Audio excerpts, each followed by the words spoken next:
Hey everybody, and welcome to my N5 series in the SP404 Mark II, where I cover a topic in about 5 minutes. This is session 14.11, and we're going to cover the input effects for Warm Saturator. This is a pretty standard saturator.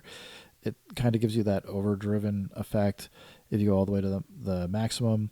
You can go from 0, where you have no drive, all the way to the max. You have an EQ low and high, which allows you to either cut out or accentuate some of the low end or high end. I don't know where the exact points are, but it seems like it's tuned fairly well. Just play something here. As you can hear, well, I'm going to turn the level up to 100. We'll turn drive off first. So that's what the signal's going to sound like dry, more or less dry. I mean, we got a little bit of EQ here. If I set these to 0, that should be pretty much our dry signal.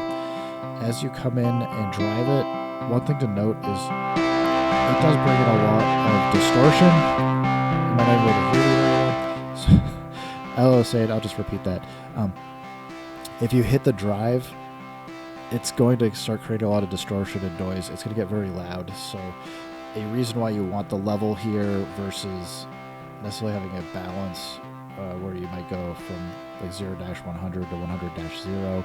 The level is going to allow you to bring down the overall sound if that drive just gets that signal way too crazy. So I would say, if you want to, and it also allows you to, if you want to keep that overdriven sound but not have it be quite as loud in the mix, you can drop it down. I find it a little extreme. It can sound really good on drums, I find, but I don't know if I usually want to go overdrive quite so much. I'm going to bring the level back up and kind of show you. So I can cut out the low end here. There wasn't a ton in the signal to begin with, but that's with it cut out.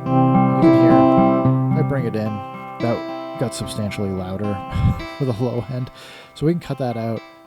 We can even cut out the high, so you just have the mid. And that might be something you want to do if you want to overdrive your signal a bit more, because you just have that much more headroom. And then I can come in, for the high. We can accentuate the high end if we want. Make that louder.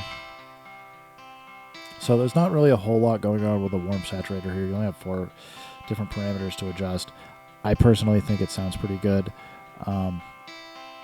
I tend to I'm not much of a guitar player, so I tend to like this more on the end of chain, but as an input effect, I think it's pretty good, and I could certainly see uses for it depending on whatever I'm bringing in for a signal into the mic and guitar effect.